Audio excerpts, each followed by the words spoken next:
حضور فرماتے ہیں کہتا ہے یہ تو بندہ عالی جناب ہے، مجھ سے لڑو اگر تمہیں لڑنے کی تاب ہے۔ حضرت مسیح موعود علیہ السلام اپنی جماعت کے افراد کو مخاطب کرتے ہوئے فرماتے ہیں اگر تم خدا کے ہو جاؤ گے، یہ شرط ہے بنیادی، اگر تم خدا کے ہو جاؤ گے تو یقیناً سمجھو کہ خدا تمہارا ہی ہے۔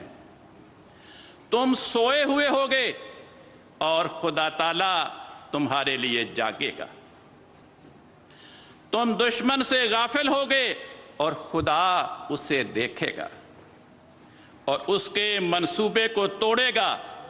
تم ابھی تک نہیں جانتے کہ تمہارے خدا میں کیا کیا قدرتیں ہیں، اور اگر تم جانتے تو تم پر کوئی ایسا دن نہ آتا کہ تم دنیا کے لیے سخت غمگین ہو جاتے۔ خدا ایک پیارا خزانہ ہے، اس کی قدر کرو۔ خدا ایک پیارا خزانہ ہے، اس کی قدر کرو کہ وہ تمہارے ہر ایک قدم میں تمہارا مددگار ہے۔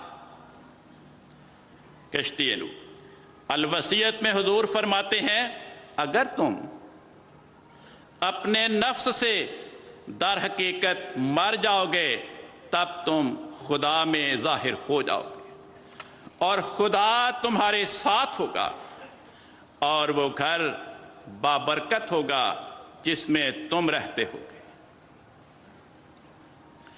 اور ان دیواروں پر خدا کی رحمت نازل ہوگی جو تمہارے گھر کی دیواریں ہیں،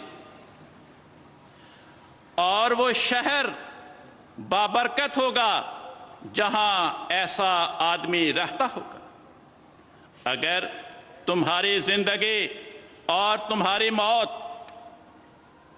اور تمہاری ہر ایک حرکت اور تمہاری نرمی اور گرمی محض خدا کے لیے ہو جائے گی، اور ہر ایک تلخی اور مصیبت کے وقت تم خدا کا امتحان نہیں کرو گے اور تعلق کو نہیں توڑو گے بلکہ آگے قدم بڑھاؤ گے، تو میں سچ سچ کہتا ہوں کہ تم خدا کی ایک خاص قوم بن جاؤ گے۔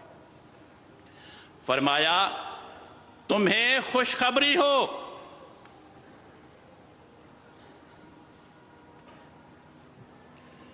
تمہیں خوشخبری ہو کہ قرب پانے کا میدان خالی ہے۔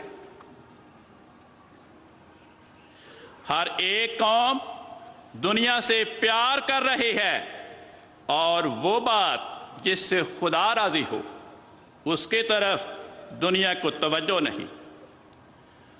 وہ لوگ جو پورے زور سے اس دروازے میں داخل ہونا چاہتے ہیں ان کے لیے موقع ہے کہ اپنے جوہر دکھلائیں اور خدا سے خاص انعام پائیں۔ یہ مت خیال کرو کہ خدا تمہیں ضائع کر دے گا۔ تم خدا کے ہاتھ کا ایک بیج ہو جو زمین میں بویا گیا۔ خدا فرماتا ہے کہ یہ بیج بڑھے گا اور پھولے گا اور ہر ایک طرف سے اس کی شاخیں نکلیں گی اور ایک بڑا درخت ہو جائے گا۔ پس مبارک وہ جو خدا کی بات پر ایمان رکھے اور درمیان میں آنے والے ابتلاؤں سے نہ ڈرے، کیونکہ ابتلاؤں کا آنا بھی ضروری ہے تا خدا تمہاری آزمائش کرے کہ کون اپنے دعوی بیعت میں صادق اور کون کاذب ہے۔ وہ جو کسی ابتلا سے لغزش کھائے گا وہ کچھ بھی خدا کا نقصان نہیں کرے گا، اور بدبختی اس کو جہنم تک پہنچائے گی۔ اگر وہ پیدا نہ ہوتا تو اس کے لیے اچھا تھا، مگر وہ سب لوگ جو آخر تک صبر کریں گے اور ان پر مصائب کے زلزلے آئیں گے